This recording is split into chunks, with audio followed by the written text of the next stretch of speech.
Wire ড্রপটা খুলে কন্ডোমের বক্সটা বের করে সৌম্য। তারপর বক্সের ভেতরেই থাকা প্যাকেটগুলো গুনতে থাকে। 1 2 3 4 5 6 7, মোট 7টা কন্ডোম রয়েছে বক্সের ভেতরে। সংখ্যাটা তারিখ সহকারে নিজের ডায়েরিতে নোট করে নেয় সৌম্য। তারপর কন্ডোমের বক্সটা বন্ধ করে সেটা আগের জায়গায় রেখে দেয়। ঘড়িতে এখন 1:27। দুপুর 2টোর মধ্যে ওকে বাড়ি থেকে বেরোতে হবে। বিকেল 5:30টায় ওর ফ্লাইট। এয়ারপোর্টে যাওয়ার আগে একবার অফিসেও ওকে ঘুরে যেতে হবে।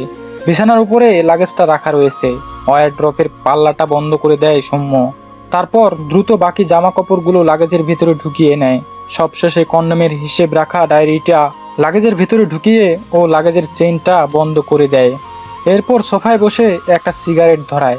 কদিন ধরেই এই একটা বিষয় নিয়ে সৌম্য ভীষণ রকম চিন্তিত। কিছুতেই ও কন্ডোমের হিসাব মেলাতে পারছে না। এসো খেয়ে নাও চট করে, গোপালদা কিন্তু গাড়ি বের করে ফেলেছে।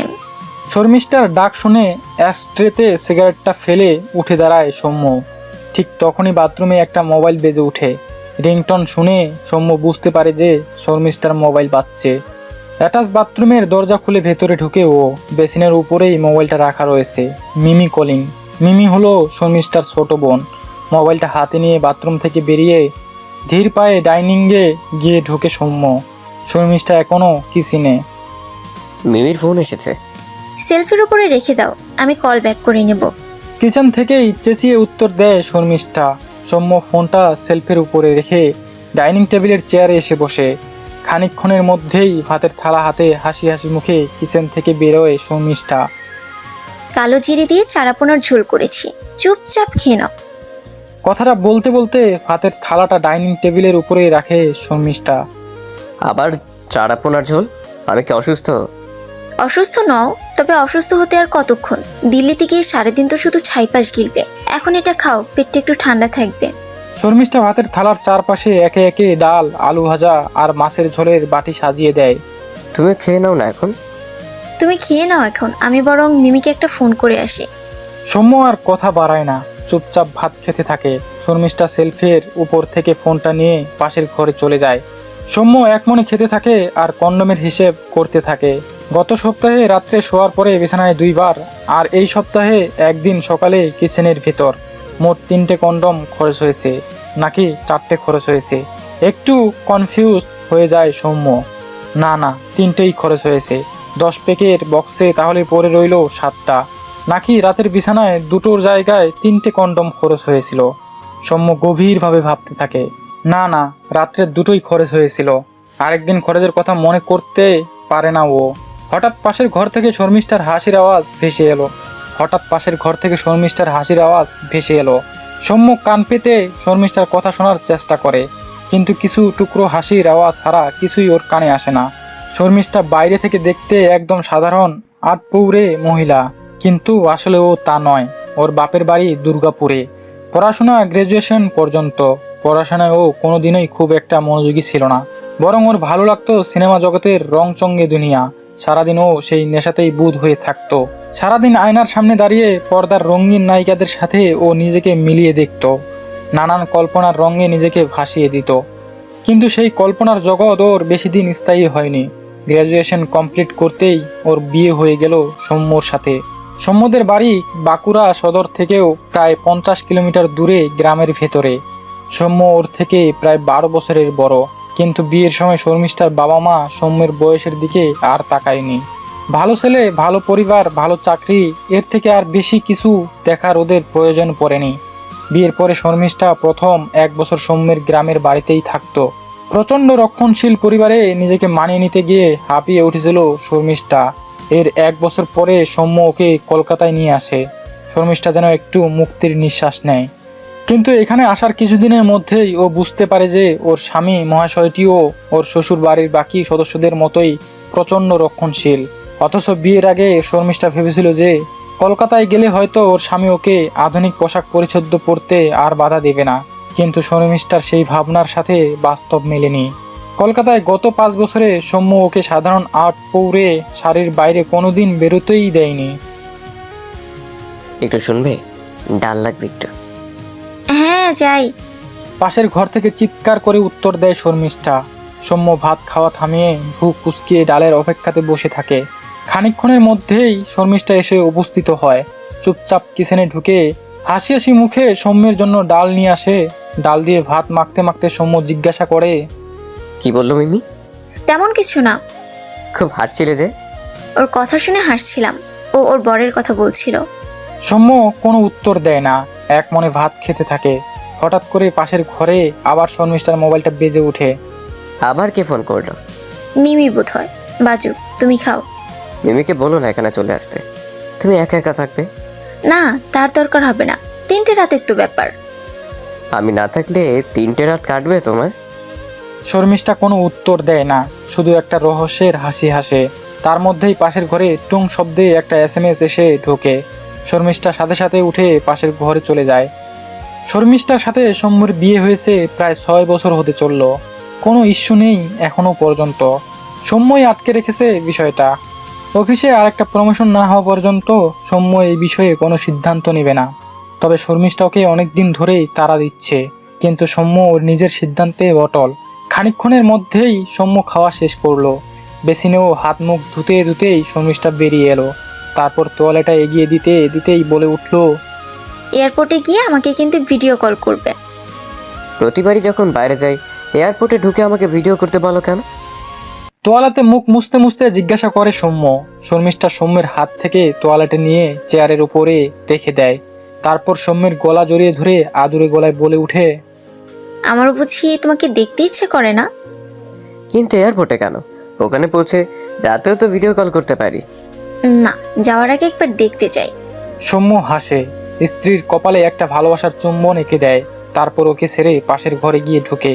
এরপর ওয়ারড্রপ খুলে একটা টাই বের করে গলায় পরতে থাকে। টাই পরতে পরতে ওর আবার কন্ডোমের হিসেব না মেলার কথাটা মনে পড়ে যায়। ও যখন কন্ডোম কেনে তখন ও সবসময় 10টা প্যাকেটের বক্স কেনে। গত 6 বছরে কোনো দিন ও এই বিষয়টা নিয়ে মাথা ঘামায়নি। কিন্তু ওদের শেষ বিবাহ বার্ষিকীর দিন রাতে ও কন্ডোমের প্যাকেট খুলে দেখে সেখানে মাত্র 4 পিস কন্ডোম পড়ে রয়েছে। সেই মুহূর্তে ও এই বিষয়টা নিয়ে মাথা না ঘামালেও পরে ওর মনে হয়েছে যে বক্সে আরও বেশি কন্ডোম থাকা উচিত ছিল। আর তারপর থেকেই ও কন্ডোমের হিসেব রাখতে শুরু করে। এখনও প্রতিটা কন্ডোমের হিসেব একটা গোপন ব্যক্তিগত ডায়েরিতে ডেট অনুযায়ী লিখে রাখে। আর এই হিসেব রাখা শুরু করতেই ও বুঝতে পারে যে কন্ডোমের হিসেব মিলছে না। প্রতি প্যাকেটেই একটা দুটো করে কন্ডোম হিসেবে কম পড়ছে অথবা বেশি থাকছে। তবে এবার ওর কাছে পুরো বিষয়টা আস্তে আস্তে পরিষ্কার হয়ে আসছে। এবার আর ওর কনফিউজড হওয়ার কোনো জো নেই। দ্রুত হাতে টাইটা পরে লাগেজ নিয়ে ড্রয়িং রুমে বেরিয়ে আসে সৌম্য। শর্মিষ্ঠা এসে মেইন দরজা খুলে দেয়। জুতো মোজা পরে নিয়ে বাইরের লিফটের সামনে এসে দাঁড়ায় সৌম্য। সাবধানে থেকো, আর অচেনা কাউকে ঘরে ঢুকতে দিও না। এদিকে কিন্তু খুব হুলো বিড়ালের উৎপাত। তুমি এত চিন্তা করো না তো। এবার যাও, দিল্লিতে গিয়ে মন দিয়ে কাজটা সেরে আসো, যাতে প্রমোশনটা দ্রুত হয়। সৌম্য হাসে। লিফটের বোতাম টিপতেই লিফট এসে দাঁড়ায় ওর সামনে। শর্মিষ্ঠাকে বিদায় জানিয়ে সৌম্য লিফটের ভেতরে ঢুকে যায়। লিফটের দরজা বন্ধ হতেই শর্মিষ্ঠা ভিতরে চলে আসে। তারপর দরজা লক করে দ্রুত পায়ে বারান্দায় গিয়ে দাঁড়ায়। খানিকক্ষণের মধ্যেই ফ্ল্যাটের নিচ থেকে সৌম্যের গাড়িটা বেরিয়ে যায়। শর্মিষ্ঠা একটা স্বস্তির নিঃশ্বাস ফেলে। তারপর বেডরুমে ঢুকে মোবাইলটা হাতে নিয়ে শুয়ে পড়ে। তারপর কন্টাক্ট লিস্ট থেকে মিমির নম্বরটা বের করে ডায়াল করে। হ্যালো। হ্যাঁ বলো। বেরিয়েছি তোমার স্বামী। বেরিয়েছে। আমি তাহলে যাই এখন তোমার কাছে। এসো। উনি আবার ফিরে আসবেন না তো? এয়ারপোর্টে গিয়ে ভিডিও কল করতে বলেছি, সেই জন্য। তাহলে ভিডিও কলের পরে যাই। তুমি না বড্ড ভীত। এখন এসো, ও আর এখন ফিরবে না। তুমি নিশ্চিন্ত থাকো। অপর প্রান্ত থেকে পুরুষালী গলায় মোহময় হাসির আওয়াজ ভেসে আসে। শর্মিষ্ঠা ফোনটা কেটে আয়নার সামনে গিয়ে দাঁড়ায়। তারপর বুকের উপর থেকে শাড়ির আঁচলটা সরিয়ে ফেলে। নিজের 28 বছরের হিলহিলে চেহারাটার দিকে মুগ্ধ বিস্ময়ে তাকিয়ে থাকে।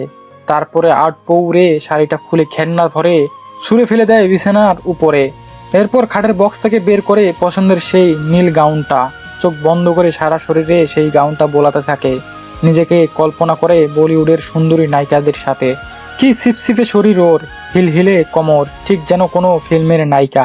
অথচ এই সব কিছুই গ্রাম্য তাঁতের শাড়ির আড়ালে ওকে ঢেকে রাখতে হয়। ওর এই অনন্য সম্পদের কিছুই ও দুনিয়াকে দেখাতে পারে না। এসব ভাবতে ভাবতেই ও নিজের শরীরটা বিছানায় এলিয়ে দেয়। কখন যে চোখটা বুজে আসে ও কিছুই বুঝতে পারে না। হঠাৎ করে মোবাইলটা বেজে উঠতেই ওর তন্দ্রা ভেঙে যায়। লাফিয়ে উঠে মোবাইলটা হাতে নিতেই দেখে সৌম্য কলিং, ভিডিও কল করছে। তার মানে এয়ারপোর্টে পৌঁছে গেছে। ও তাড়াতাড়ি শাড়িটা পরতে থাকে। সৌম্যের ভিডিও কল বেজে বেজে থেমে যায়। শর্মিষ্ঠা ভালোভাবে শাড়িটা পরে নিয়ে মোবাইল হাতে ড্রয়িং রুমে গিয়ে বসে। তারপর সৌম্যকে ভিডিও কল করে। হ্যালো, এত দেরি হলো কেন ফোনটা ধরতে? এই একটু বাথরুমে গেছিলাম। শর্মিষ্ঠা ভালো করে সৌম্যের চারপাশটা দেখতে থাকে। না, এয়ারপোর্টেই ও আছে এখন। নিশ্চিন্ত হয় শর্মিষ্ঠা। তারপর জরুরি কিছু কথা বলে ফোনটা কেটে দেয়। এরপর বেডরুমে গিয়ে গায়ের শাড়িটা খুলে ছুঁড়ে ফেলে দেয়। তারপর পরম যত্নে নীল রঙের ভেলভেটের গাউনটা পরে নেয়। নিজের খোপা করে রাখা চুল খুলে সরিয়ে দেয় পিঠের উপরে। তারপর পরম যত্নে সারা মুখে প্রসাধন করতে থাকে। প্রসাধন শেষ হলে ক্যাবিনেট খুলে বার করে সৌম্যের হুইস্কির বোতলখানি। তারপর কাচের গ্লাসে বরফের মধ্যে খানিকটা হুইস্কি ঢেলে নেয়। ব্লুটুথ স্পিকারে চালিয়ে দেয় ইংরেজি গান। হুইস্কির গ্লাসে চুমুক দিতে দিতে একা একাই ড্রয়িং রুম জুড়ে নাচতে থাকে। একটু পরেই কলিং বেল বেজে ওঠে। লুকিং গ্লাসের চেহারা দেখে নিয়ে দরজা খুলে দেয় শর্মিষ্ঠা। ভেতরে ঢুকে আসে সুঠাম শরীরের সুদর্শন যুবক। শর্মিষ্ঠা ওর দিকে এগিয়ে দেয় হুইস্কির গ্লাস। মদ্যপান করতে করতে দুজনে প্রাণ ভরে নাচ করে। তারপর শর্মিষ্ঠা ওকে নিয়ে বেডরুমে ঢুকে ওয়ার ড্রপ থেকে কন্ডমের বক্সটা বের করে এক পিস কন্ডম এগিয়ে দেয় যুবকটির দিকে। তারপর উদ্দাম শরীরী খেলায় মেতে ওঠে দুজন। সৌম্যের 3 দিন পরে দিল্লি থেকে ফেরার কথা ছিল, কিন্তু অফিসের কাজ মিটে যাওয়াতে পরদিন সকালেই ও কলকাতার ফ্লাইট ধরে। দুপুর 2টো নাগাদ ও নিজের ফ্ল্যাটে ফিরে আসে। ফ্ল্যাটের দরজায় কলিং বেল টিপে দাঁড়িয়ে থাকে ও, কিন্তু বেশ কিছুক্ষণ দাঁড়িয়ে থাকার পরেও কেউ দরজা খোলে না। দরজা ভেতর থেকে বন্ধ। আবার কলিং বেল টেপে ও, কিন্তু ভেতর থেকে কোনো সাড়া আসে না। অথচ দরজার কলাপসেবল গেট খোলা। পরিষ্কার বোঝা যাচ্ছে দরজা ভেতর থেকে বন্ধ। বাইরে শর্মিষ্ঠার জুতো জোড়া রয়েছে। সৌম্যর কাছে ফ্ল্যাটের গেটের আরেকটি চাবি রয়েছে, কিন্তু ভেতর থেকে যদি সিটকিনি তোলা থাকে সেক্ষেত্রে লক খুললেও দরজা খোলা যাবে না। এই রকম ঘটনা আজ পর্যন্ত কোনোদিন হয়নি সৌম্যর সাথে। সৌম্য লাগেজ খুলে ডুপ্লিকেট চাবিটি বের করে। তারপর লক ঘোরাতেই ফ্ল্যাটের দরজা খুলে যায়। সৌম্য দরজা ঠেলে ভেতরে ঢোকে। ভেতরে কেমন যেন একটা থমথমে পরিবেশ। সৌম্য শর্মিষ্ঠার নাম ধরে ডাকে, কিন্তু কেউ সাড়া দেয় না। সৌম্য লাগেজটা ভেতরে ঢুকিয়ে বেডরুমে গিয়ে ঢুকে। বেডরুমে ঢুকেই থমকে দাঁড়ায় সৌম্য। খাটের মধ্যে চিত হয়ে পড়ে রয়েছে শর্মিষ্ঠা। পরনে একটা বাংলা তাঁতের শাড়ি। মাথাটা খাট থেকে মাটিতে ঝুলছে। মুখটা হা করে খোলা। খোলা চোখ দুটো ঠিক করে বেরিয়ে এসেছে কোটর থেকে। এক সারি কালো পিঁপড়ে শর্মিষ্ঠার ঠোঁট বেয়ে মুখের ভেতর গিয়ে ঢুকছে। সৌম্য এগিয়ে যায় শর্মিষ্ঠার দিকে। ওর পা দুটো কাঁপছে থরথর করে। বুঝতে পারে শর্মিষ্ঠার দেহে কোনো প্রাণ নেই। পকেট থেকে মোবাইলটা বের করে সৌম্য। তারপর গুগল সার্চ করে কসবা থানার ফোন নম্বরটা বের করে সেখানে ফোন করে। গ্রিনল্যান্ড আবাসনের সামনে ভিড়ে ভিড়াক্কার হয়ে রয়েছে। দুখানা পুলিশের ভ্যান এসে দাঁড়িয়েছে বাড়ির সামনে।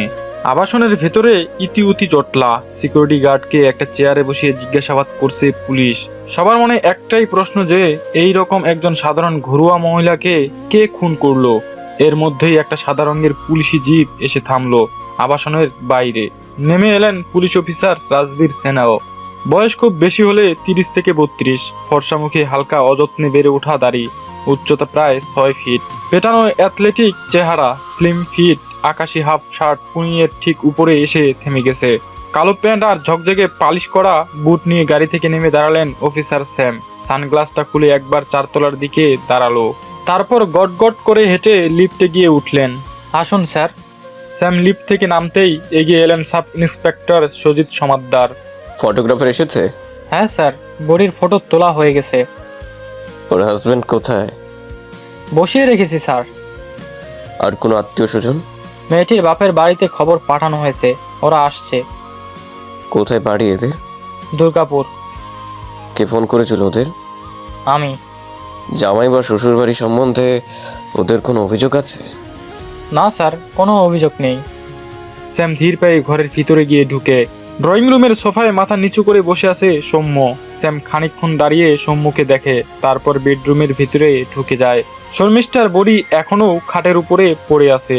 স্যাম বেশ কিছুক্ষণ দাঁড়িয়ে দাঁড়িয়ে মৃতদেহটি দেখতে থাকে। তারপর সমাদ্দারের সাথে কথাবার্তা শুরু করে। কোন জিনিস খোয়া গেছে?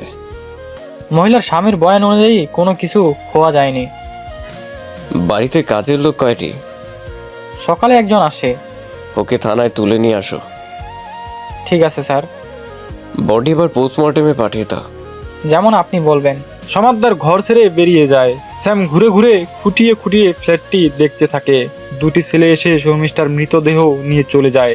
স্যাম বিছানাটা ভালো করে দেখে, তারপর ওয়ার্ড্রপের পাল্লাটা খুলতেই একদম সামনে কন্ডোমের প্যাকেটটি চোখে পড়ে। সমাদ্দার, স্যামের ডাক শুনে সমাদ্দার ঘরে এসে ঢোকে। বলুন স্যার। কন্ডোমের প্যাকেটটা সিজ করো। ঠিক আছে স্যার। মৃতার মোবাইল ফোনটা পেয়েছো? হ্যাঁ স্যার, বোর্ডের একদম পাশেই পড়েছিল।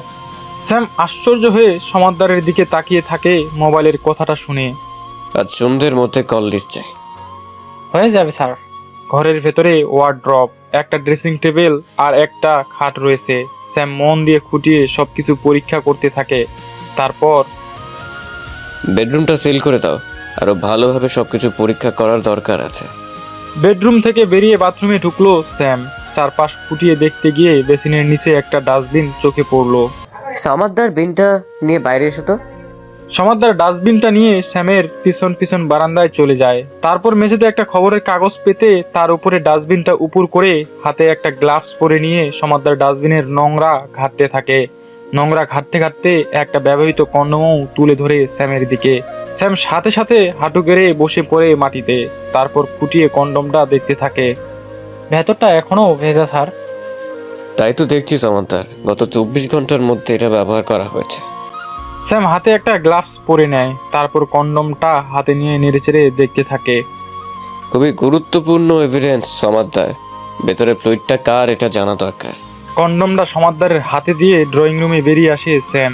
সৌম্য তখনও মাথা নিচু করে বসে আছে। স্যাম সৌম্যের উল্টো দিকের সোফাতে গিয়ে বসে। Hello mister Sen. সৌম্য চোখ তুলে তাকায় স্যামের দিকে। হ্যালো। স্যাম খানিকক্ষণ তাকিয়ে থাকে সৌম্যর দিকে, তারপর বলে, আপনি কখন দেখলেন বডিটা? দুপুর 2টো হবে তখন। কোথায় গিয়েছিলেন? দিল্লি থেকে ফিরলাম আজ। কবে গিয়েছিলেন? গতকাল বিকেল 5টার ফ্লাইট ছিল। আজ কলকাতায় কখন নামলেন ফ্লাইট থেকে? সকাল 9টা। এখানে তাহলে 2টো এলেন কেন? খুব ইম্পর্টেন্ট অফিসিয়াল কাজ ছিল, তাই এয়ারপোর্টে নামার পরে প্রথমে সোজা অফিসে চলে যাই। তারপর সমস্ত কাজ শেষ করে দুপুর 1টা নাগাদ অফিস থেকে বেরোই। তারপর বাড়িতে এসে দেখি এই দৃশ্য। কথাগুলো বলতে বলতে সৌম্যর চোখ দুটো ছলছল করে উঠে। আপনি কি এরকম প্রায় বাইরে যান? হ্যাঁ, মাঝে মধ্যে আমাকে অফিসিয়াল ট্যুরে যেতে হয়। স্যাম খানিকক্ষণ কিছু চিন্তা করে, তারপর বলে, আপনার স্ত্রীর সাথে কারোর কোনো অবৈধ সম্পর্ক আছে? মুহূর্তের মধ্যে সৌম্যের মুখটা গম্ভীর হয়ে যায়। তেমন কিছু থাকলে আপনি আমায় খুলে বলুন মিস্টার সেন। আমার স্ত্রীর সাথে কারো কোনো সম্পর্কের কথা আমার জানা নেই। ভেবে বলুন।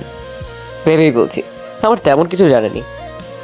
দরজার পাশে রাখা এই লাগেজটা কার? আমার। এটা আমরা সিজ করছি। সে কি? ওখানে আমার অনেক দরকারি জিনিস রয়েছে। আমাদের ইনভেস্টিগেশন শেষ হলে লাগেজ সমেত আপনার সমস্ত দরকারি জিনিস আপনি ফেরত পেয়ে যাবেন। কিন্তু স্যাম কঠোর দৃষ্টিতে তাকায় সৌম্যর দিকে। সৌম্য কিছু একটা বলতে গিয়েও থেমে যায়। আমায় না জানি আপনি এখন কলকাতার বাইরে যাবেন না। রুক্ষভাবে কথাটা বলে স্যাম উঠে দাঁড়ায়। সাথে সাথে সমাদ্দারও সোফা ছেড়ে উঠে দাঁড়ায়। তারপর দুজনে ধীর পায়ে ফ্ল্যাটের বাইরে বেরিয়ে আসে। স্যার, আপনি কি মহিলার স্বামীকে সন্দেহ করছেন? খুনি তো যে কেউই হতে পারে সমাদ্দার। তা ঠিক, কিন্তু খুনের মোটিভ কি হতে পারে স্যার? চুরি ডাকাতি যে খুনের মোটিভ নয় সেটা মোটামুটি বোঝা যাচ্ছে। এমনও তো হতে পারে যে ডাকাতি করতে এসে বাধা পেয়ে খুন করে ফেলেছে। সেক্ষেত্রে ঘরে ধস্তাধস্তির চিহ্ন থাকতো। চেনা কেউ যদি ভয় পেয়ে খুন করে থাকে তবে খুনের সাথে সাথে ওরা পালাবে। যাওয়ার আগে ধস্তাধস্তির চিহ্নগুলোও তো মুছে দিয়ে যেতে পারে। সেরকম ঠান্ডা মাথার খুনি হলে চিহ্ন মোছার পরে মূল্যবান জিনিসপত্র সাথে নিয়ে যেত। ঘরের ভেতরে কিন্তু প্রচুর দামি দামি সামগ্রী রয়েছে। তার মানে বলছেন যে চুরি মোটিভ না? সম্ভবত তাই। কাজের লোকটিকে থানায় তুলে এনে জেরা করলে আরো নিশ্চিত হওয়া যাবে। লিফটে করে ওরা একতলায় নেমে আসে। ওরা নামার সাথে সাথে মর্গের ভ্যানটি স্টার্ট দিয়ে দিল। স্যাম সেই দিকে একবার তাকিয়ে নিজের গাড়ির দিকে এলো। মহিলার হাজবেন্ডের যাবতীয় ডিটেইল আমার চাই সমাচার। আর ওর দিল্লি যাওয়া আসার যে ফ্লাইট ডিটেইল দিল সেটা মিলিয়ে দেখো। দিল্লিতে গিয়ে কোনো হোটেলে ছিল, চেক ইন চেক আউট সব ডিটেইল চাই। হোটেলেও যে রুমে ছিল সেই রুমের সামনের সিসিটিভি ফুটেজ চাই। আজ সকালে কলকাতা ফেরার পরে ঠিক কয়টার সময় ও অফিসে ঢুকেছিল, কখন অফিস থেকে বেরিয়েছে, তার একদম সঠিক তথ্য আমার চাই। ওকে স্যার, সিসিটিভি ফুটেজ ছাড়া বাকি সব তথ্য আজ সন্ধ্যের মধ্যেই পেয়ে যাবেন। গুড।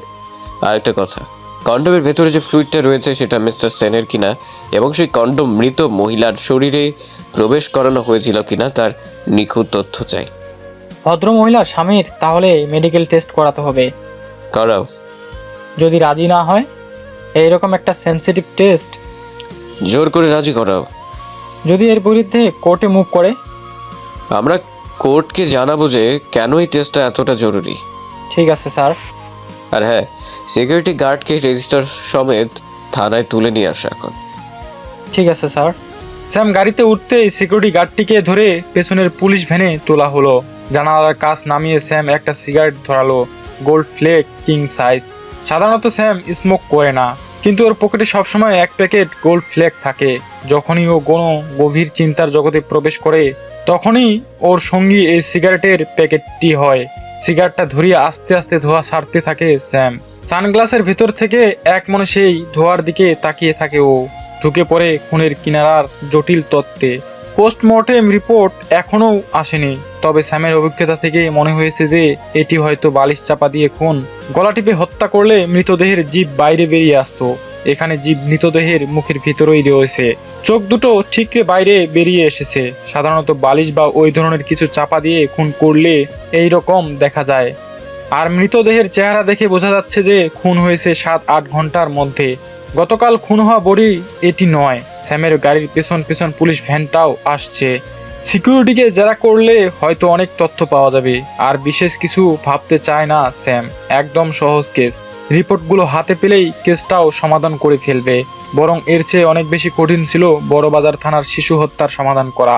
কসবা বাইপাস কানেক্টর ধরে গাড়ি কসবা থানার সামনে এসে থামলো। স্যাম দ্রুত দরজা খুলে বেরিয়ে এলো। স্যামের গাড়ির ঠিক পিছনেই পুলিশ ভ্যানটা এসে থামলো। সেখান থেকে সিকিউরিটি গার্ডটিকে টেনে নামানো হলো। সেই দিকে একবার তাকিয়েই স্যাম থানার ভেতরে ঢুকে গেল। সিঁড়ি দিয়ে দোতলায় উঠে ডান দিকেই গেলেই স্যামের কেবিন। নিজের কেবিনের দরজায় তালা মারার অভ্যাস স্যামের কোনোদিনই নেই, আজকেও খোলা। দরজা ঠেলে স্যাম কেবিনের ভিতরে ঢুকে গেল। লাইট সকাল থেকেই জ্বলছে। ফ্যান চালিয়ে দিয়ে চেয়ারে গিয়ে বসলো স্যাম। আর ঠিক পিছন পিছন সমাদদার সিকিউরিটি গার্ডটিকে নিয়ে স্যামের কেবিনে এসে ঢুকলো। সিকিউরিটিকে দেখে স্যাম সানগ্লাসটা খুলে টেবিলের উপরে রাখলো। তারপর চোখের ইশারা করতেই সিকিউরিটির ছেলেটি চেয়ারে গিয়ে বসলো। পাশের চেয়ারটিতে সমাদদার বসলো। ছেলেটির বয়স 27-28 হবে। গ্রাম্য সাধারণ চেহারা, কিন্তু চোখ দুটি খুব চঞ্চল। স্যামের কেবিনে ঢোকার সাথেই কেবিনের চারপাশে একবার চোখ বুলিয়ে নিল। রেজিস্টার খাটাতে দিন। ছেলেটি একটি রেজিস্টার খাতা স্যামের দিকে এগিয়ে দেয়। স্যাম পাতা উল্টাতে থাকে। খানিকক্ষণের মধ্যেই স্যামের মুখটা কঠোর হয়ে ওঠে। জানুয়ারির পরে আর রেজিস্টার মেনটেন হয়নি কেন? ছেলেটি চুপ করে থাকে। কি জিজ্ঞাসা করছি আপনাকে, জানুয়ারির পরে আর রেজিস্টার মেনটেন করা হয়নি কেন? আগে কাজে গাফিলতি। কাজে গাফিলতি না ইচ্ছাকৃত? আগে গাফিলতি। এই ফ্ল্যাট বাড়িতে সবার সাথে সবার ঝামেলা। কেউ আর রেজিস্টার দেখতে চাইতো না, তাই আমিও লিখতাম না। সিকিউরিটি রুমের চাবি দাও।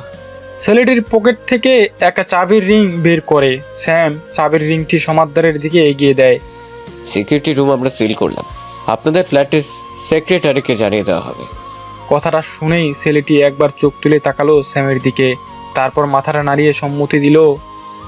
আপনার ডিউটি কতক্ষণ? সকাল 10টা থেকে রাত্রি 10টা। আর রাত্রি 10টার পরে? কেউ থাকে না স্যার। কেন? এখানে ফ্ল্যাটে খুব ঝামেলা স্যার। কেউ ঠিক মতন পয়সা দিত না। আর আগে সিকিউরিটি থাকতো, এখন সব বন্ধ। তুমি আজ ফ্ল্যাটে কখন এসেছো? 10:30 নাগাদ এসেছি। আসার পরে অচেনা কেউ ফ্ল্যাটে ঢুকেছে? না স্যার। মিস্টার সেন আজ কখন এসেছেন ফ্ল্যাটে? 2-2:30 নাগাদ। আর কাল কখন বেরিয়েছেন? এইরকম গতকাল 2-2:30 নাগাদ উনি বেরিয়েছিলেন। উনি বেরোনোর পরে ওনার ফ্ল্যাটে আর কেউ এসেছিলেন? না স্যার। মিস্টার সেন বেরোনোর পরে বাইরের লোক কে কে এসেছে ফ্ল্যাটে? 3 তলায় ফ্ল্যাটে একজন এসেছিলেন। কখন? 4:30-5টা নাগাদ। উনি গেলেন কখন? সিকিউরিটির ছেলেটি খানিকক্ষণ কিছু একটা ভাবে, তারপর বলে, মনে করতে পারছি না স্যার উনি কখন বেরিয়েছেন। স্যাম খানিকক্ষণ কঠিন মুখে ছেলেটির দিকে তাকিয়ে থাকে। তারপর, তোমাকে আমরা হেফাজতে নিলাম। আমি খুন করিনি স্যার, আমাকে কেন হেফাজতে নেবেন? স্যাম কোনো উত্তর দেয় না। সমাদদার চেয়ার ছেড়ে উঠে দাঁড়ায়। তারপর সিকিউরিটি ছেলেটির কলার ধরে ওকে টেনে তুলে। ছেলেটি চিৎকার করতে থাকে।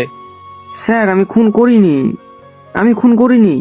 স্যাম উঠে দাঁড়ায়। তারপর ছেলেটির চুলের মুঠি ধরে হিস হিসে গলায় বলে উঠে, ফ্ল্যাটের নিরাপত্তার দায়িত্বে ছিলে তুমি, কিন্তু নিজের দায়িত্ব ঠিক মতন তুমি পালন করনি।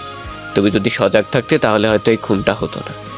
কথাটা বলেই স্যাম ঘর ছেড়ে বেরিয়ে যায়। সমাদদার টানতে টানতে ছেলেটিকে চালান ঘরের দিকে নিয়ে যায়।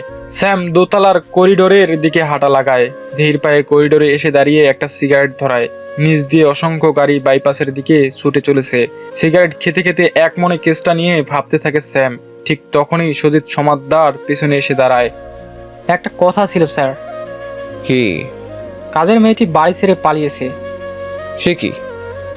ওকে তুলে আনতে সাব ইন্সপেক্টর অসিত মালকে পাঠিয়েছিলাম। ও ফিরে এসেছে।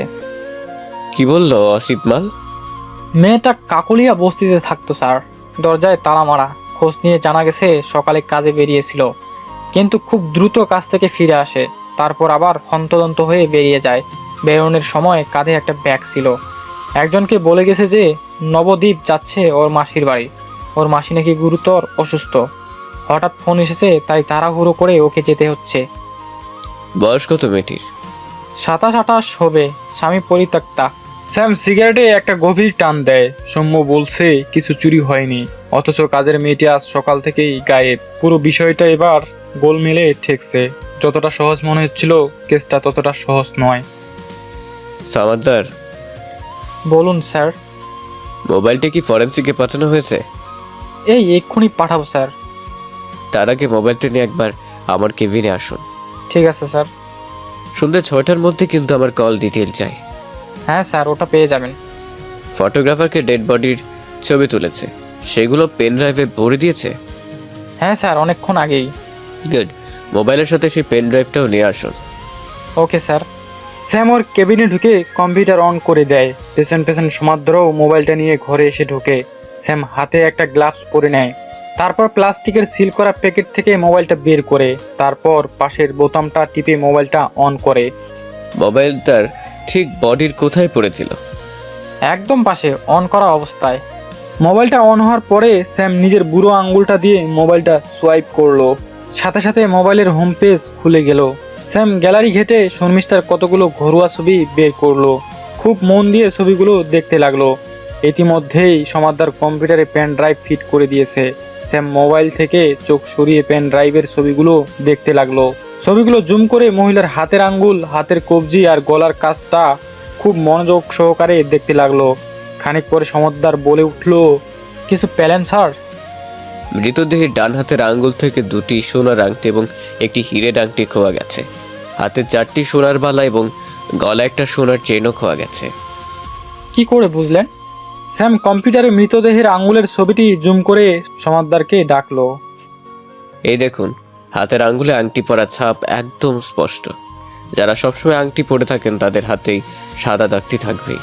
ভালো করে দেখুন, অনামিকা থেকে শুরু করে পরপর 3টে আঙ্গুলেই ছাপ আছে।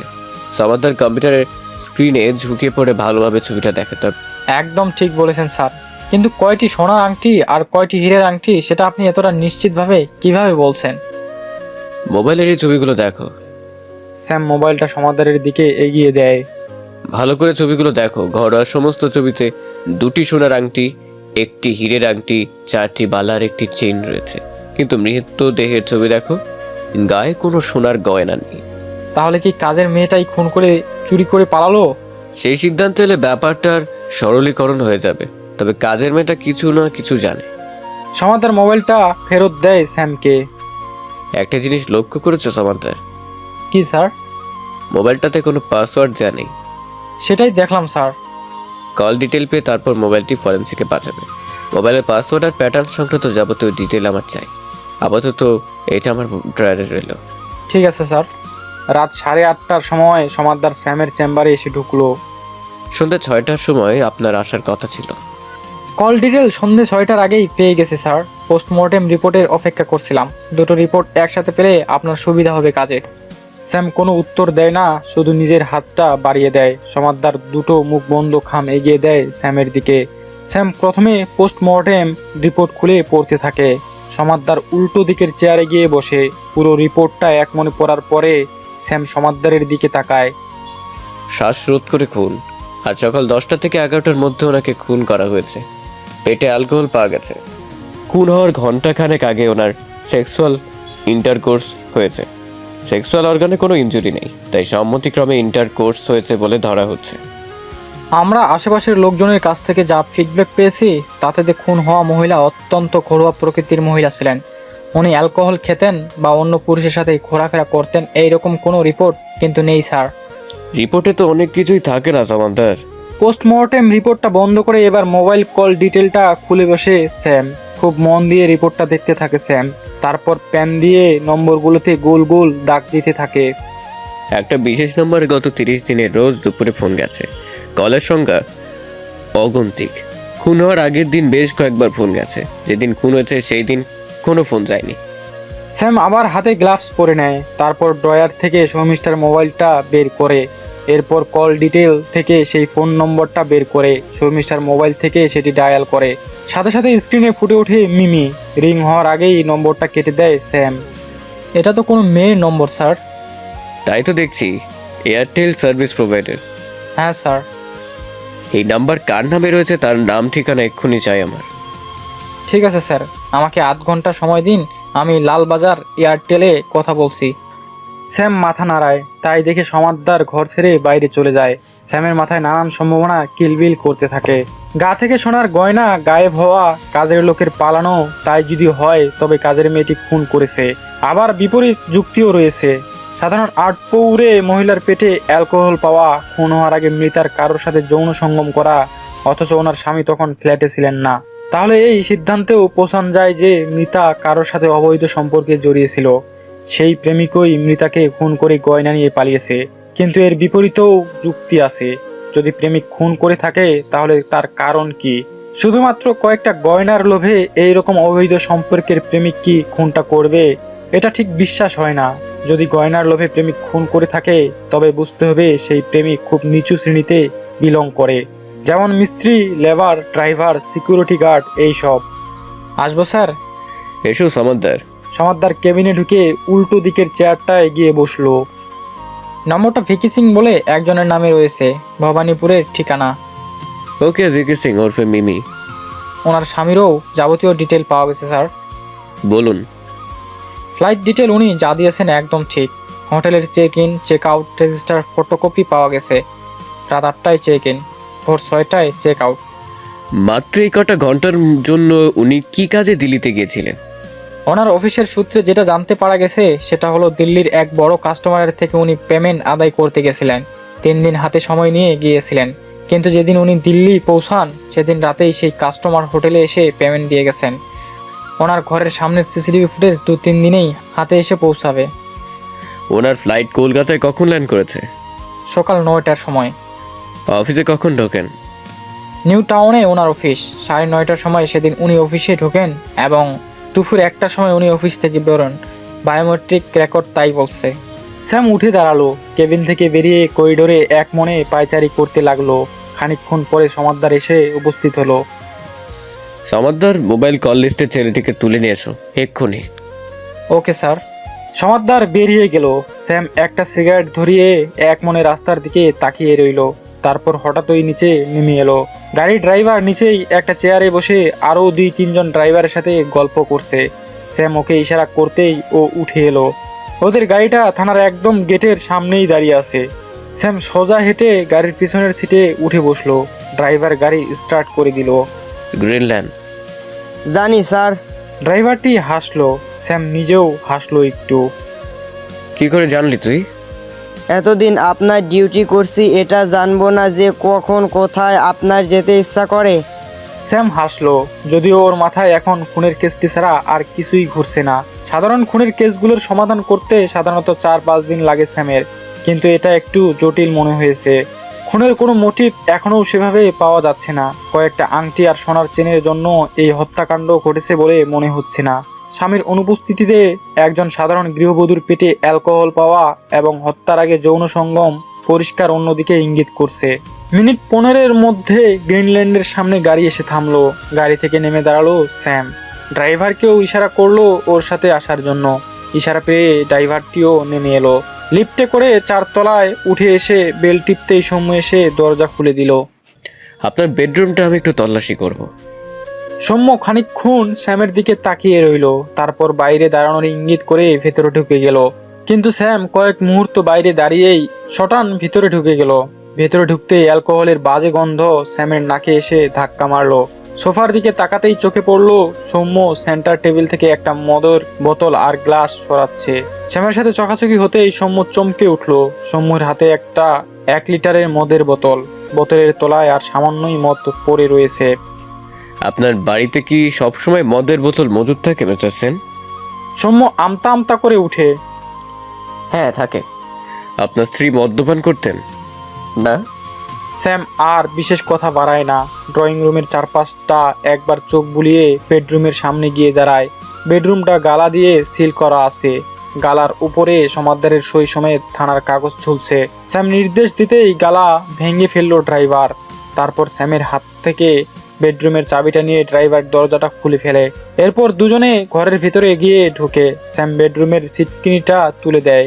স্যাম প্রথমে বিছানার উপর উঠে বসে মন দিয়ে বিছানার চাদরটা পরীক্ষা করতে থাকে। তারপর চাদরটা তুলে ফেলে তোষক ম্যাট্রেস সব খুঁটিয়ে পরীক্ষা করে। এরপর তোষক ম্যাট্রেস সব তুলে ফেলে খাটের বক্সের ডালাটা তুলে ধরে। ডালাটার ঠিক নিচেই যা যা আছে সব বের কর। ঠিক আছে স্যার। ড্রাইভার ডালার ঠিক নিচে হাত দিতেই সেই নীল রঙের গাউনটা বেরিয়ে এলো। তারপরেই একটা জিন্স আর একটা স্লিপলেস টপ বেরিয়ে এলো। আর বার করিস না। স্যাম গাউনটা নিয়ে নিজের নাকের সামনে ধরলো। মহিলাদের কসমেটিক্সের মিশ্রিত গন্ধ নাকে এলো। এরপর স্যাম গাউনটির বিভিন্ন অংশ নাকের সামনে ধরতে লাগলো। গাউনটির বুকের কাছে হালকা একটা জেন্টস পারফিউমের গন্ধ পাওয়া গেল। এরপর ড্রেসিং টেবিলের পাল্লা খুলে স্যাম একটা লেডিস পারফিউম ছাড়া আর কোনো পারফিউম চোখে পড়লো না। আর ঠিক তখনই স্যামের মোবাইলটা বেজে উঠলো। স্যার, সমাদদার বলছি। বলো। ভিকি সিং নামের ছেলেটাকে থানায় তুলে এনেছি। ঠিক আছে, আমি যাচ্ছি এক্ষুনি। আর হ্যাঁ, আমি মৃতার বেডরুমে রয়েছি। কাউকে পাঠাও এক্ষুনি দরজা সিল করার জন্য। ঠিক আছে স্যার, আমি এক্ষুনি কাউকে পাঠাচ্ছি। স্যাম আর ড্রাইভার দরজা খুলে বেডরুম থেকে বেরিয়ে আসে। সৌম্য তখন সোফায় বসে ঢুলছে। ওদেরকে দেখেই চমকে উঠে সোজা হয়ে বসে। আপনাকে একটা কথা জিজ্ঞেস করার আছে মিস্টার সেন। হ্যাঁ বলুন। আপনার স্ত্রী শাড়ি ছাড়া আর কি কি ধরনের পোশাক পরতেন? ও তো গ্রাম্য মহিলা, শাড়ি ছাড়া অন্য কিছুই পরতো না। এমনকি জীবনে কোনোদিন সালোয়ার কামিজ বা নাইটি পর্যন্ত পরেনি। ঠিক আছে, আমি এখন বেরোচ্ছি। একটু পরে থানা থেকে লোক এসে দরজাটা সিল করে দিয়ে যাবে। ঠিক আছে স্যার। স্যাম বেরিয়ে আসে গ্রিনল্যান্ড অ্যাপার্টমেন্ট থেকে। খানিকক্ষণের মধ্যেই ওরা থানায় গিয়ে পৌঁছায়। থানায় পৌঁছাতেই সমাদদার এগিয়ে আসে। কিছু এভিডেন্স পেলেন স্যার? কেবিনে এসো। স্যামের পিছন পিছন সমাদদার কেবিনে গিয়ে ঢুকে। প্লাস্টিকের একটা প্যাকেট থেকে নীল গাউনটা বের করে স্যাম। তারপর সেটা সমাদদারের দিকে এগিয়ে দেয়। গাউনটা নাকের কাছে ধরো, দেখবে হালকা একটা পারফিউমের গন্ধ পাবে। গাউনটা নাকের কাছে ধরে সমাদদার গাউনটির বিভিন্ন অংশ নিজের নাকে ঘষতে থাকে। একটা হালকা পারফিউমের গন্ধ পাচ্ছি স্যার। বলো, জেন্টস পারফিউমের গন্ধ? হ্যাঁ স্যার। কারো ড্রেসে এরকম অতি হালকা এবং ছাপছাপ পারফিউমের গন্ধ তখনই পাওয়া যায় যখন তাকে কেউ জড়িয়ে ধরে। তাকে যে জড়িয়ে ধরলো, সে যে পারফিউমটা গায়ে মেখেছে, সেই গন্ধটা তখন ড্রেসে লেগে যায়। তুমি যে গন্ধটা পাচ্ছ সেটা সেই গন্ধ। সমাদদার বিস্মিত মুখে স্যামের দিকে তাকিয়ে থাকে। যতই ও স্যামের বিশ্লেষণ দেখছে ততই ও মুগ্ধ হচ্ছে। তার মানে একটা স্টোরি আমাদের সামনে ক্লিয়ার হলো। কি স্টোরি স্যার? ভদ্রমহিলা ওনার স্বামী এবং সমাজের কাছে একজন অতি ভদ্র এবং ঘরোয়া প্রকৃতির মহিলা সেজে থাকেন। বাস্তবে উনি তা ছিলেন না। বাস্তবে উনি নিজের জীবনটাকে খুব খোলামেলাভাবে উপভোগ করতেন। গাউনটিতে যে হালকা কসমেটিক্সের গন্ধ লেগে আছে, তার থেকেই বোঝা যাচ্ছে গাউনটি হয়তো উনি গতকাল দুপুরেই পরেছিলেন। কল রেকর্ড অনুযায়ী তারপরে উনি ভিকি সিংকে ফোন করে ডাকেন। ভিকি সিং ঘরে ঢুকে মহিলাকে জড়িয়ে ধরে। এরপর দুজনে মিলে মদ্যপান করে। কিন্তু স্যার, সিকিউরিটির বয়ান অনুযায়ী মিস্টার সেন চলে যাওয়ার পরে ওনার ফ্ল্যাটে কেউ আসেনি। অন্য ফ্ল্যাটে তো এসেছে। হ্যাঁ, সেই বয়ান দিয়েছে।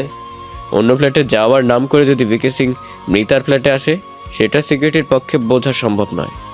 ঠিক বলেছেন স্যার। এছাড়া সিকিউরিটি ঢুকতে দেখলেও কাউকে বেরোতে দেখেনি। তার মানে ভিকি সিং রাতভর ফ্ল্যাটেই ছিল। সকালে ওরা সেক্স করে, এরপর ভিকি সিং খুনটা করে ফ্ল্যাট ছেড়ে পালায়, এবং সেটা 10:30টায় সিকিউরিটি আসার আগেই। ব্যাপারটা এতটাও সরল নয় সমাদার, কারণ মৃতার পরনে তাঁতের শাড়ি ছিল। আমার যতদূর অনুমান, ভিকি বাড়িতে থাকতেও তাঁতের শাড়িটা পরেনি। প্রেমিকের সামনে আধুনিক সাজগোজেই থাকবে, এটাই স্বাভাবিক। ভিকি বেরিয়ে যাওয়ার পরেও শাড়িটা পরেছে। তার মানে বলতে চাইছেন যে ভিকি বেরিয়ে যাওয়ার পরে খুনটা হয়েছে? হয়তো বা নয়। সমাদদার চুপ করে বসে ভাবতে থাকে। স্যাম একটা সিগারেট ধরায়, তারপর বলে, ভিকি সিংকে নিয়ে আসো। মাথা ঝাঁকিয়ে চিন্তিত মনে বেরিয়ে যায় সমাদদার। কেবিনটা সিগারেটের ধোঁয়ায় ভরে ওঠে। খানিকক্ষণের মধ্যেই ভিকি সিংকে নিয়ে সমাদদার এসে উপস্থিত হয়।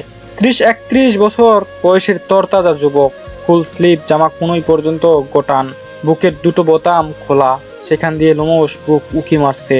কায়দা করে কাটা ঝাঁকড়া চুল মনে করিয়ে দিচ্ছে যে ছেলেটি অত্যন্ত শৌখিন প্রকৃতির, এবং পকেটে পয়সাও যথেষ্টই রয়েছে। ছেলেটি কেবিনে ঢুকতেই সিগারেটের ধোঁয়াকে ছাপিয়ে ভুরভুর করে পারফিউমের গন্ধ ছাপিয়ে উঠল। স্যাম এক মনে চোখ বন্ধ করে পারফিউমের গন্ধটা মেলানোর চেষ্টা করলো। সমাদদার আর ভিকি সিং দুজনেই স্যামের চোখ খোলার অপেক্ষাতে দাঁড়িয়ে রইল। খানিকক্ষণ পরে স্যাম চোখ খুলে দুজনকেই বসতে নির্দেশ দিল। স্যাম কঠিন মুখে খানিকক্ষণ ভিকি সিং এর দিকে তাকিয়ে রইল। ভিকি সিং মাথা নিচু করে চুপচাপ বসে রইল। বেশ খানিকক্ষণ এভাবেই কেটে গেল। অবশেষে স্যাম প্রথমে মুখ খুলল। শর্মিষ্ঠা দেবীকে কতদিন চেনেন আপনি? ছেলেটি চুপ করে বসে থাকে। দেখুন, ভালো মুখে আপনাকে জিজ্ঞেস করছি, সব রকম সহযোগিতা করুন, নাহলে আপনাকে অ্যারেস্ট করে আমরা আপনাকে জেরা করব। সে অভিজ্ঞতা কিন্তু আপনার ভালো হবে না। না, আমি সব রকম সহযোগিতা করব আপনাকে। গুড। আপনি জানলেন কিভাবে যে শর্মিষ্ঠা দেবী খুন হয়েছে? ওই বাড়ির 3 তলায় আমার বন্ধু সাগর থাকে। ওই আমাকে ফোন করে খবরটা দেয়। শর্মিষ্ঠা দেবীর সাথে আপনার আলাপ কিভাবে হয়েছিল? সাগরের বাড়িতে একটা অনুষ্ঠান ছিল। সেই অনুষ্ঠানে আমি এবং সমৃষ্ঠা দুজনেই আমন্ত্রিত ছিলাম। ওখানেই আমাদের আলাপ। স্যাম চুপ করে খানিকক্ষণ কিছু একটা ভাবে, তারপর বলে, সাগর ফোন করে কি বলেছিল আপনাকে? সমৃষ্ঠা খুন হয়েছে, আমি যেন কলকাতা ছেড়ে পালাই। কেন পালিয়ে যেতে বললো কেন? ও জানতো আমাদের সম্পর্কের কথা। বেসিক্যালি আমি ওর ফ্ল্যাটে যাব বলে ও সবসময় গ্রিনল্যান্ডে ঢুকতাম। কিন্তু পালিয়ে যেতে বললো কেন আপনাকে? পুলিশ সমস্যার কলেজ দেখলেই আমি ধরা পড়ে যাব, তাই জন্য আমি পালাই। খুন কি আপনি করেছেন? না, আমি কেন খুন করতে যাব ওকে? আমি তো ওকে ভালোবাসতাম। তাহলে সাগর আপনাকে পালাতে বললো কেন? যেহেতু আগের রাতে আমি ওখানে গিয়েছিলাম, তাই পুলিশ আমাকে সন্দেহ করে একটা অ্যারেস্ট করবে, তাই আমি যেন পালাই। আসলে ও আমার বহু পুরনো বন্ধু, সবসময় আমার ভালো চায়। আপনি কখন গিয়েছিলেন ওই বাড়িতে? 4:30 নাগাদ। বেরিয়েছেন কখন? রাত 11টা, 11:30 হবে। আপনাদের মধ্যে সেক্সুয়াল ইন্টারকোর্স হয়েছিল? হ্যাঁ, হয়েছিল। কতবার? 2 বার। কখন? যাওয়ার সাথে সাথে একবার, আর একবার ফেরার আগে। মানে বিকেল 5টা নাগাদ এবং রাত্রি 10:30, 11টা নাগাদ? হ্যাঁ, একদম তাই। স্যাম এবার প্লাস্টিকের প্যাকেট থেকে নীল গাউনটা বের করে ভিকির সামনে রাখে। দেখুন তো এটা চিনতে পারেন কিনা। গাউনটার দিকে এক ঝলক তাকিয়েই ভিকি মাথা নাড়ায়। কাল সমস্যায় গাউনটাই পরেছিল। আপনি যখন ফেরেন তখনই কি এই গাউনটা পরেছিলেন? হ্যাঁ, ফেরার সময় এই গাউনটাই সমস্যার পরনে ছিল। স্যাম মাথা নিচু করে কিছুক্ষণ চিন্তা করলো, তারপর বলল, আমরা আপাতত আপনাকে গ্রেপ্তার করছি না, কিন্তু তদন্তে আপনাকে সব রকম সহযোগিতা করতে হবে। আমি খুন করিনি স্যার, আপনি আমাকে বিশ্বাস করতে পারেন, আর আমি সব রকম সহযোগিতা আপনাকে করব। কাল সকালে সমাদদার আপনার বাড়িতে যাবেন, তারপর আপনাকে ওর সাথে এক জায়গায় যেতে হবে। সেখানে গিয়ে আপনি আমাদের সব রকম সহযোগিতা করবেন। নিশ্চয়ই। আসুন এবার। ভিকি সিং চুপচাপ উঠে কেবিন ছেড়ে বেরিয়ে যায়। সমাদদার, বলুন স্যার। ডাক্তারের সাথে অ্যাপয়েন্টমেন্ট করুন। কাল সকালে ভিকি সিং এর মেডিকেল টেস্ট করান। কন্ডোমের ভিতরের ফ্লুইডটা কার এবার সেটা জানার সময় হয়েছে। হ্যাঁ, অসিত মালকে পাঠিয়ে কাল সকালেই শম্ভু সেনকে থানায় তুলে আনুন। আমি থাকবো না, আপনি ওকে হালকা কিছু জেরা করবেন, আর তারপরে ডাক্তারের কাছে নিয়ে গিয়ে চুপচাপ মেডিকেল টেস্ট করে নেবেন। ঠিক আছে স্যার। কাল বিকেলের মধ্যে আমার দুজনেরই রিপোর্ট চাই। আর হ্যাঁ, মিস্টার সেনের যে লাগেজটা আমরা সিজ করলাম সেটা একবার নিয়ে এসো, সেটা দেখবো একবার। এখনই আনছি স্যার। সমাদদার বেরিয়ে যায়, খানিকক্ষণের মধ্যেই লাগেজ নিয়ে ফিরে আসে। এরপর কেবিনের একপাশে লাগেজটা খোলে সমাদদার। জামা কাপড়, সেভিং সেট, তোয়ালে, তারপরেই বেরিয়ে আসে একটা খয়েরি রঙের ডায়েরি। স্যাম উঠে গিয়ে সমাদদারের হাত থেকে ডায়েরিটা নেয়। আর তো তেমন কিছু পাওয়া গেল না স্যার। এনার লাগেজ থেকে নিশ্চয়ই ছুরি, বন্দুক এসব পাওয়া যাবে না? তা ঠিক। পরের দিন সকাল 8টার সময় সমাদদারকে ফোন করলো স্যাম। 2-3 বার রিং হওয়ার পরেই উপর প্রান্ত থেকে সমাদদার ফোনটা রিসিভ করলো। হ্যাঁ স্যার বলুন। সৌম্য সেনকে কখন তুলতে যাচ্ছেন? ওনাকে ফোন করে বাড়িতে থাকতে বলেছি। সকাল 9টা নাগাদ ওসিদ যাবে ওকে তুলতে। ডাক্তারের কাছে সকাল 10টায় সময় করা হয়েছে, আর ভ্যাকেসিং এর সময় করা হয়েছে সকাল 11:30টার সময়। Very good. বিকেলের মধ্যে আমার রিপোর্ট চাই। পেয়ে যাবেন স্যার। আর হ্যাঁ, ভিকি আর সৌম্য সেনের মেডিকেল টেস্টেও পরে ওদের থানায় এনে বসিয়ে রাখবেন। সৌম্য সেনকে আজ অ্যারেস্ট করা হতে পারে। ওর বিরুদ্ধে কোনো প্রমাণ পাওয়া গেছে কি? এই মুহূর্তে কয়েকটা বিষয়ের বিরুদ্ধে যাচ্ছে সামান্তার। আমি এখন ফাইনাল এভিডেন্স সংগ্রহে বেরোচ্ছি। দুপুরেও আমার কথা হবে। Okay sir. ফোন রাখতেই স্যামের বাড়ির বাইরে গাড়ির হর্ন বেজে উঠল। অনন্ত কালকেই বলে রেখেছিল আজ সকাল 8টার মধ্যে বাড়িতে আসার জন্য। আজও সৌম্য অফিসে যাবে। বারান্দায় বেরিয়ে অনন্তকে একবার হাত দেখায় স্যাম, তারপর দ্রুত তৈরি হয়ে নিয়ে বেরিয়ে পড়ে। গন্তব্য নিউ টাউনের একটি বিখ্যাত শপিং মল। এই শপিং মল বিল্ডিং এর টপ ফ্লোরে সৌম্যের অফিস। সকাল 9:30টার মধ্যে ওখানে পৌঁছিয়ে সেই সময়কার অফিসের পরিস্থিতিটা বুঝে নিতে চাইছে স্যাম। অনন্তকে দ্রুত ড্রাইভ করতে বলে ও।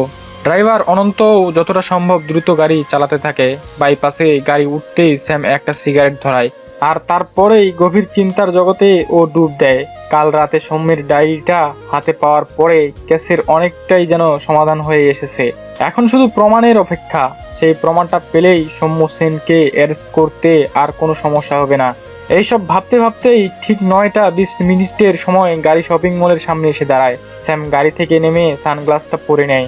শপিং মল কমপ্লেক্সে ঢুকে চারপাশটা খুঁটিয়ে দেখতে থাকে। দুটো ব্লকের কমপ্লেক্স, পাশাপাশি দুটো টাওয়ার উঠে গেছে। একটা টাওয়ারে শপিং কমপ্লেক্স, আর একটা টাওয়ারে শুধু নানা কোম্পানির অফিস। দুটো টাওয়ারের টপ ফ্লোর ব্রিজের মতন করে জোড়া রয়েছে, যাতে একটি টাওয়ার থেকে আরেকটি টাওয়ারে চলে যাওয়া যায়। পুরো কমপ্লেক্সটা সিসিটিভিতে মোড়া। স্যাম অফিস টাওয়ারের দিকে এগিয়ে যায়। এই টাওয়ারের একদম টপ ফ্লোরে সৌম্য সেনের অফিস। ঠিক 9:30টার সময় স্যাম সৌম্য সেনের অফিসের গেটে এসে উপস্থিত হয়।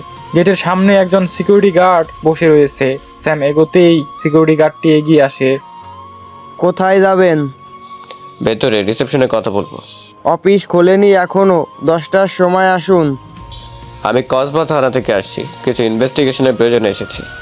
কিন্তু স্যার, আমি তো এই বিষয়ে কিছুই বলতে পারবো না। আপনি আপনার বসকে ফোন করুন, আমি কথা বলবো। ঠিক আছে স্যার। সিকিউরিটির ছেলেটি ফোনে ওর বসকে ধরে। হ্যালো। হ্যালো, আমি রাজবীর সানাল বলছি, কসবা থানা। হ্যাঁ স্যার বলুন। আপনি জানেন যে সৌম্য সেনের স্ত্রী মার্ডার হয়েছেন? হ্যাঁ স্যার জানি। আমাদের থানা থেকে গতকালই একজন অফিসার এসেছিলেন সৌম্যর ব্যাপারে খোঁজ খবর নিতে। ওনাকে আমরা সব রকম সহযোগিতা করেছি। সহযোগিতা না করলে আপনাদেরও বিপদ হতে পারে। এনিওয়ে, আমি আপনাদের অফিসটা একটু ঘুরে দেখবো, এবং মিস্টার সেনের কাজের জায়গাটাও আমাকে সার্চ করে দেখতে হবে। কিন্তু আমার কাছে অফিসিয়াল নির্দেশ রয়েছে, আপনি যদি আমাকে শান্তিতে কাজ করতে না দেন তাহলে আমাকে বাহিনী নিয়ে আসতে হবে। না না, তার দরকার পড়বে না, আপনি ঘুরে দেখুন অফিসটা। দরজা ঠেলে অফিসের ভেতরে ঢুকে পড়ে স্যাম। অফিসের সর্বত্র সিসিটিভি রয়েছে। স্যাম প্রত্যেকটা রুমের দরজা খুলে খুলে দেখতে থাকে। রুমগুলোর ভেতরে কোনো সিসিটিভি নেই। সমস্ত ক্যামেরাই করিডোরে এবং সাধারণ কর্মচারীরা যেখানে বসে কাজ করছে সেখানে রয়েছে। ব্যক্তিগত কেবিনগুলো সব ক্যামেরা মুক্ত। স্যাম সৌম্যের কেবিনে গিয়ে ঢুকে। সমস্ত ড্রয়ার লক করা। একটা আলমারি রয়েছে, সেটাও লক করা। সিকিউরিটিকে জিজ্ঞাসা করে স্যাম জানতে পারে যে সমস্ত লোকের চাবি সৌম্যর কাছে রয়েছে। এরপর স্যাম অফিসের বোর্ড রুমে গিয়ে ঢোকে। বোর্ড রুমে ঢোকার মুখে ক্যামেরা থাকলেও বোর্ড রুমের ভেতরে কোনো ক্যামেরা নেই। স্যাম বোর্ড রুমটা খুঁটিয়ে দেখতে থাকে। বোর্ড রুমের ভেতরে আরেকটা দরজা রয়েছে। স্যাম সেই দরজাটার দিকে এগিয়ে যায়। তারপর দরজার ফ্ল্যাশটা নিচে নামাতেই দরজাটা খুলে যায় এবং এক ঝলক তাজা রোদ বোর্ড রুমের ভিতরে এসে ঢোকে। স্যাম দরজা খুলে বাইরে বেরিয়ে আসে। বাইরে বেরোতেই মাথার উপরে খোলা আকাশ দেখতে পায় স্যাম। বুঝতে পারে এটা হলো দুটো টাওয়ারের সংযোগকারী সেই ব্রিজটা। স্যাম চারপাশটা খুঁটিয়ে দেখে, এখানে কোনো সিসিটিভির বালাই নেই। কেউ সহজেই এই ব্রিজটা ব্যবহার করে এই টাওয়ার থেকে অন্য টাওয়ারে চলে যেতে পারে। স্যাম ব্রিজ ধরে অন্য টাওয়ারের দিকে হাঁটা লাগায়। দুটি ছেলে মেয়েকে ব্রিজের উপরে দাঁড়িয়ে দাঁড়িয়ে সিগারেট খেতে দেখা গেল। এত উঁচুতে হওয়াতে এখানে হাওয়াও প্রচুর। স্যাম দ্রুত গতিতে হেঁটে উপর প্রান্তের টাওয়ারে গিয়ে পৌঁছায়। ওপর প্রান্ত বিরাট বড় দরজা।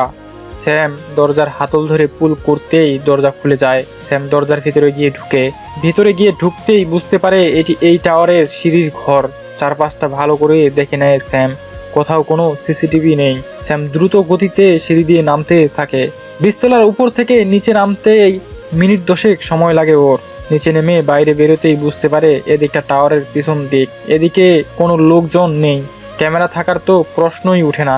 একটু এগোতেই কমপ্লেক্সের বাইরে বেরোনোর পিছন দিকটার গেট চোখে পড়ে, কিন্তু গেটটা এখন বন্ধ। এবার পুরো বিষয়টাই স্যামের কাছে পরিষ্কার হয়ে যায়। এয়ারপোর্ট থেকে ফেরার পরে সৌম্য 9:30টার সময় অফিসে ঢুকে। তারপরও ক্যামেরাকে ফাঁকি দেওয়ার জন্য বোর্ড রুমে ঢুকে। সেখান থেকে আরেকটা দরজা খুলে ব্রিজে গিয়ে পৌঁছায়। সেখান থেকে ওপর প্রান্তের টাওয়ারে এসে সিঁড়ি দিয়ে নিচে নেমে আসে। তারপর পেছনের গেট দিয়ে বাইরে বেরিয়ে যায়। এরপর বাড়িতে ফিরে এসে স্ত্রীর সাথে ইন্টারকোর্স করে। কিন্তু এরপর কন্ডোমের হিসেব না মেলাতে পেরে এবং কোনো পাকা প্রমাণ হাতে আসাতে ও নিজের স্ত্রীকে ঠান্ডা মাথায় খুন করে। খুনের পরেও একই রাস্তা দিয়ে আবার নিজের অফিসে ফেরত আসে। স্যাম এখন রক্তের স্বাদ পাওয়া বাঘের মতন আক্রমণাত্মক হয়ে উঠেছে। সিকিউরিটির ছেলেটিকে দেখে স্যাম উত্তেজিতভাবে বলে ওঠে, সিসিটিভি ফুটেজ কার কাছে রয়েছে? সার্ভিস ইঞ্জিনিয়ারের কাছে। নিয়ে চলুন। কি হলো, এইভাবে দরজা নক না করে ভিতরে ঢুকে বললেন? এ কি, ছিটকেনি তুলে দিলেন কেন আপনি? গতকাল সকালে সিসিটিভি ফুটেজ দেখব। কে আপনি? উত্তেজিতভাবে কথাটা বলে ওঠে ছেলেটি। রাজবীর সান্যাল, কসবা থানা। ছেলেটি খানিকক্ষণ তাকিয়ে থাকে স্যামের দিকে, তারপর অত্যন্ত রুক্ষ স্বরে বলে ওঠে, ওভাবে সিসিটিভি ফুটেজ দেওয়া যাবে না। হায়ার অথরিটির কাছে অ্যাপ্লাই করুন। ওরা আমাকে নির্দেশ দিলে তবেই আমি ফুটেজ দিতে পারবো। আমার হাতে অত সময় নেই ইঞ্জিনিয়ার।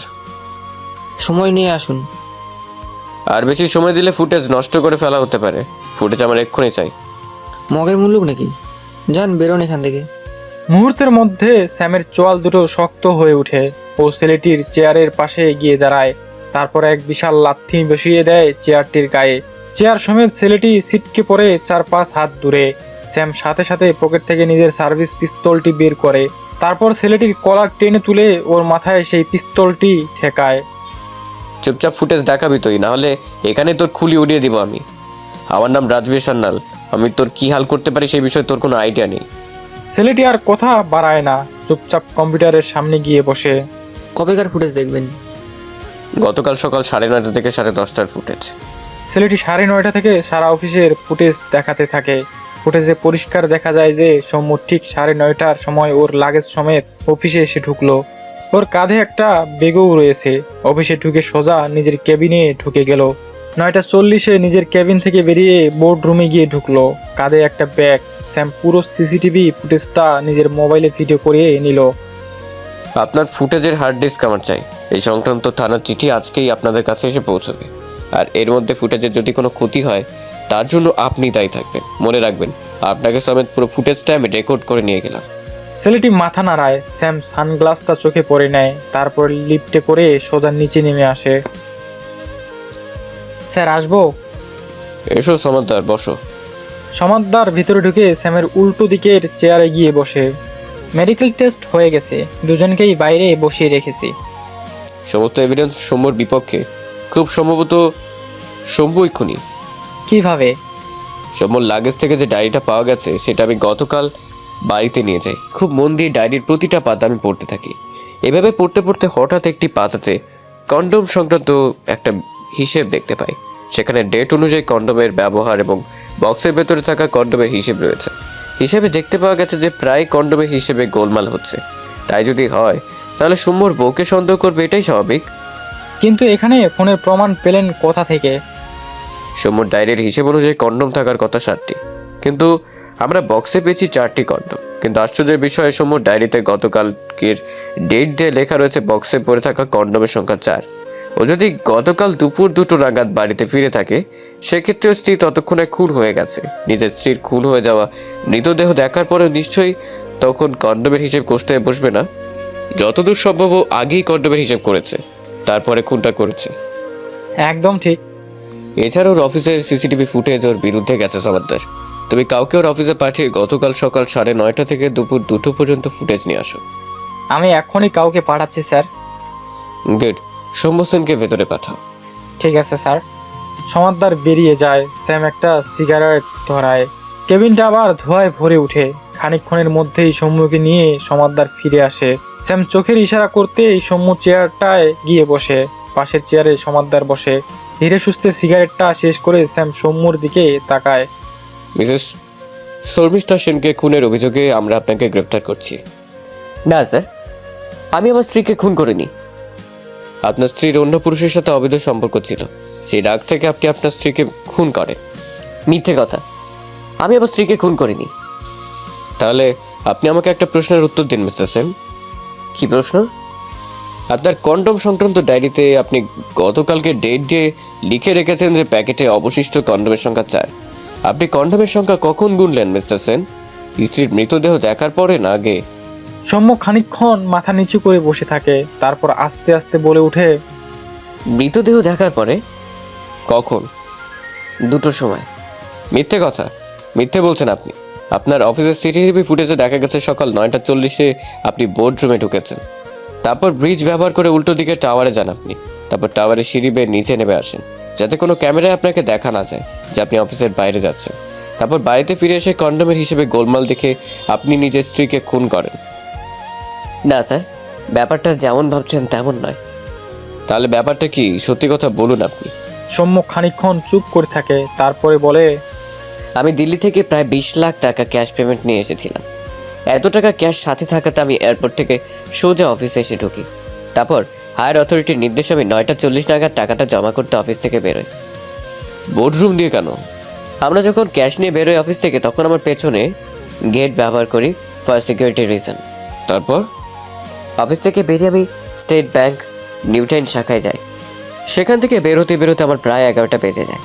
আর তারপরে আমার কন্ডমের হিসেবের কথা মনে পড়ে। মনের মধ্যে লুকিয়ে থাকা সন্দেহটা আবার চ্যাগার দিয়ে ওঠে। আমি ওলা বুক করে পৌনে 12টা নাগাদ বাড়িতে গিয়ে পৌঁছাই। আস্তে করে দরজার লক ঘুরিয়ে ভেতরে ঢুকে দেখি শর্মিষ্ঠার মৃতদেহ খাটের উপর চিত হয়ে পড়ে আছে। আমি খুব ভয় পেয়ে যাই। বুঝতে পারি ওর প্রেমিকই খুনটা করেছে, কিন্তু কন্ডমের হিসেব মেলানোর লোভটা সামলাতে পারিনি। আমি ওয়ার্ড্রোব খুলে কন্ডমের সংখ্যাটা গুনে নিই। তারপর চুপচাপ ফ্ল্যাটের লক বাইরে থেকে টেনে দিয়ে বাইরে বেরিয়ে আসি। তখনই পুলিশে ফোন করলে না কেন? প্রথমত আমি খুব ভয় পেয়েছিলাম। দ্বিতীয়ত আমি ক্যাশ জমা করার মতন একটা গোপন কাজে বেরিয়ে বাড়িতে চলে এসেছি। এটা আমার অফিস জানতে পারলে আমার রেকর্ডে রেড মার্ক পড়বে। তাই আমি দ্রুত আবার অফিসে ফিরে যাই। সেখানে লাগেজ খুলে ডায়েরিতে কন্ডমের হিসেবটা লিখি। তারপর বায়োমেট্রিক সিগনেচার করে অফিস থেকে বেরিয়ে আসি। এরপর বাড়িতে এসে পুলিশকে ফোন করি।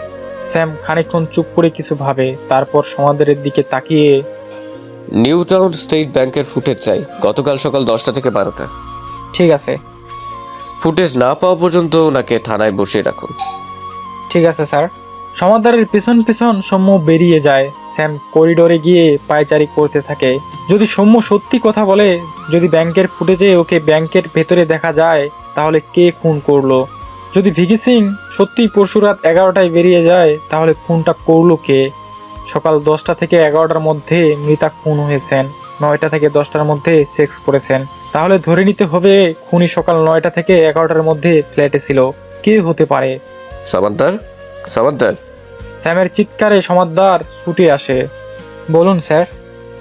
ভিকি সিংকে নিয়ে আসুন। কথাটা বলেই স্যাম দ্রুত পায়ে নিজের কেবিনে এসে উপস্থিত হয়। খানিকক্ষণের মধ্যেই ভিকি সিং কেবিনে এসে উপস্থিত হয়। পরশু যে দুবার আপনি শর্মিষ্ঠা দেবীর সাথে সেক্স করেছিলেন, কন্ডম সমেত না কন্ডম ছাড়া? কন্ডম সমেত। সমিষ্টি কন্ডম দিয়েছিল। ব্যবহারের পরে সেই কন্ডম দুটো কি করলেন আপনি? কাগজে মুড়ে জানালা দিয়ে বাইরে ছুড়ে দেই। কল রেকর্ড অনুযায়ী আপনার সাথে শর্মিষ্ঠা দেবীর রোজ কথা হতো, কিন্তু যেদিন উনি খুন হলেন সেদিন একবার ওনাকে সকাল থেকে ফোন করলেন না কেন? আগের দিন রাতে আমি আর সমিষ্টা প্রচুর মদ্যপান করি। তাই পরদিন সকালে আমার ঘুম থেকে উঠতে দেরি হয়ে যায়। কখন উঠেন ঘুম থেকে? 11:30 নাগাদ সাগর আমাকে ফোন করে ঘুম থেকে তোলে, আর তারপরই ও আমাকে শর্মিষ্ঠার খুন হয়ে যাওয়ার কথাটা বলে। কি কটার সময় সাগর আপনাকে শর্মিষ্ঠার মৃত্যুর খবরটা দেয়? 11:30 হবে। স্যাম গভীর দৃষ্টিতে ভিকির দিকে তাকিয়ে থাকে। ঠিক সেই সময় সমাদদার এসে ঘরে ঢুকে। স্যার, একটা গুড নিউজ আছে। কি? কাজের মেয়েটি অ্যারেস্ট হয়েছে। সোনার গয়না সব উদ্ধার হয়েছে। কোথায় ছিল এতদিন? গোবিন্দপুর বস্তিতে ওর প্রেমিকের বাড়িতে গা ঢাকা দিয়েছিল এতদিন। আজ সকালে ইনফরমারের কাছ থেকে খবর পেয়ে অসিত মাল ওকে অ্যারেস্ট করে নিয়ে আসে। কোথায় এখন মেয়েটি? লক আপে ঢুকিয়ে দিয়েছি। নিয়ে আসো জলদি, আর একে নিয়ে যাও। Okay sir. ভিকিকে নিয়ে সমাদদার বেরিয়ে যায়। খানিকক্ষণের মধ্যেই কাজের মেয়েটিকে নিয়ে এসে উপস্থিত হয়।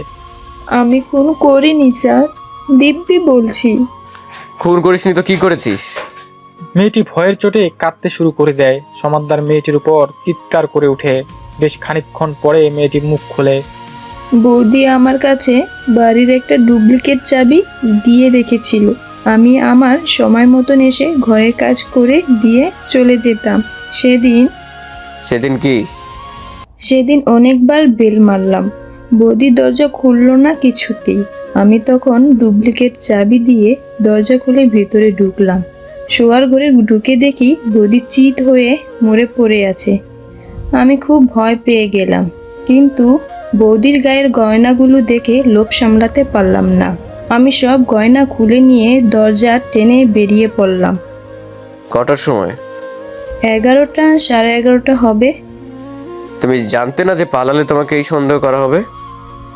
জানতাম, কিন্তু আমি সিঁড়ি দিয়ে নামার সময় আমি 3 তলার সাগরদার মুখোমুখি হয়ে যাই। তখন আমার মনে হয় পুলিশ যখন আসবে তখন তো সাগরদা পুলিশকে বলে দিবে যে আমি ফ্ল্যাটে কাজে এসেছিলাম। তখন তো সব দোষ আমার ঘাড়ে এসে পড়বে। সেই ভয়ে আমি পালাই। ঠিক আছে, তুমি যাও। মেয়েটি চোখের জল মুছতে মুছতে উঠে বেরিয়ে চলে গেল। সমাদদার মেয়েটিকে লকআপে ঢুকিয়ে আবার ফেরত এলো। বসো সমাদার, কনভার্ট ফ্লুইডের রিপোর্ট কখন আসবে? আজ সন্ধ্যায়। আর একজনের মেডিকেল করাতে হবে আপনাকে। কার স্যার? 3 তলার সাগরের। সমাদদার অবাক হয়ে স্যামের দিকে তাকিয়ে থাকে। তারপর বলে, ওর বিরুদ্ধে কি এভিডেন্স আছে স্যার? সেটা আমি সন্ধ্যায় মেডিকেল রিপোর্ট হাতে পাওয়ার পরেই বলবো। তুমি এখন যাও, ঘাট ধরে ছেলেটাকে এখানে তুলে নিয়ে এসো। তারপর বেশ খানিকক্ষণ ধরে ওকে জেরা করে ওকে হাসপাতালে নিয়ে যাও। তারপর ফেরত এসে ছেলেটাকে থানায় বসিয়ে রাখো। সন্ধ্যার মধ্যে আমার সবার মেডিকেল রিপোর্ট চাই। আর হ্যাঁ, সৌম্য, কাজের মেয়েটি, ভিকি আর সাগর সবাইকে আলাদা আলাদা রাখবে। কেউ যেন কারোর সাথে কোনো কথা বলতে না পারে। ঠিক আছে স্যার। আমি এখন বেরোলাম সমাদার, বাড়ি থেকে একটু ঘুমাবো। 2 রাত্রির আমি ঘুমোতে পারিনি। সমাদদার হাসে। ও জানে স্যাম যখন বাড়িতে ঘুমোতে যায় তখন ও তদন্তের সমাধান করে তবেই ঘুমোতে যায়। স্যাম হালকা চালে থানা থেকে বেরিয়ে গাড়িতে উঠে বসে। ড্রাইভার অনন্ত স্যামের দিকে তাকিয়ে হালকা হেসে গাড়ি স্টার্ট দিয়ে দেয়। সন্ধ্যে 7টার সময় স্যাম থানায় ফেরে। কেবিনের দরজা ঠেলে নিজের কেবিনে ঢুকতেই সমাদদার এসে উপস্থিত হয়। হাতে 3টে মুখ বন্ধ খাম। স্যাম খাম 3টে হাতে নিয়ে একে একে রিপোর্টগুলো বের করে। রিপোর্টগুলো পড়ে স্যামের মুখে হাসি ফুটে ওঠে। তারপর বলে, 4 জনকে কেবিনে নিয়ে আসো। ঠিক আছে স্যার। হাসি হাসি মুখে সমাদদার বেরিয়ে যায়। খানিক পরে একে একে 4 জন কেবিনে এসে ঢুকে। সৌম্য, ভিকি, কাজের মেয়েটি এবং সাগর। স্যাম চোখের ইশারা করতেই ওরা চেয়ারে বসে পড়ে। সমাদদার ওদের পিছনে হাসি মুখে দাঁড়িয়ে থাকে। স্যাম ওদের প্রত্যেককেই ভালোভাবে একবার দেখে নেয়। তারপর বলে, গতকাল সকাল 10টা থেকে 11টার মধ্যে মিসেস শর্মিষ্ঠা সেন খুন হন, আর খুনি আপনাদের 4 জনের মধ্যে একজন। স্যাম সবার চোখে চোখ রাখে একবার করে। সবাই নিরুত্তম মুখে স্যামের দিকে তাকিয়ে থাকে। কেবলমাত্র কাজের মেয়েটির চোখে মুখে একটু চাঞ্চল্য লক্ষ্য করা যায়। আপনাদের মধ্যে যে খুনি সেজে নিজেই নিজের অপরাধ স্বীকার করে নেবেন, নাকি আমাকে স্বীকারোক্তি আদায় করে নিতে হবে? সবাই নিশ্চুপ। স্যাম আবার শুরু করে, শর্মিষ্ঠা দেবীর এবং সৌম্য বাবুর বিয়ে হয়েছে প্রায় 6 বছর আগে। সৌম্যবাবু এবং তার পরিবার অসম্ভব রক্ষণশীল মানসিকতা। শর্মিষ্ঠা দেবী গ্রামের মেয়ে হলেও নিজের জীবনটাকে উনি খোলামেলাভাবে উপভোগ করতে চান, কিন্তু সেটা না করতে পেরে রক্ষণশীল গোড়া সৌম্য বাবুর সাথে দাম্পত্যে উনি হাঁপিয়ে ওঠেন। অবশেষে নিজের এই জীবন থেকে মুক্তির জন্য উনি ধীরে ধীরে বিভিন্ন জায়গায় বিভিন্ন পুরুষের সাথে সম্পর্কে জড়িয়ে পড়েন।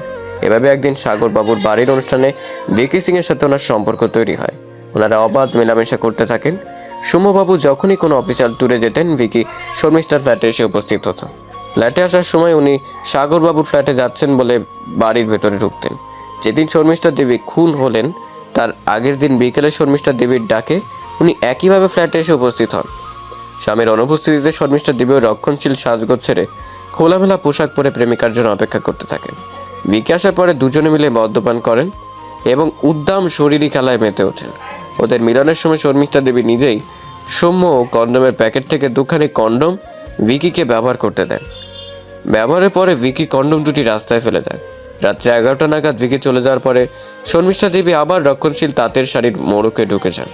কথাগুলো বলে ভিকি সিং এর দিকে তাকায় স্যাম।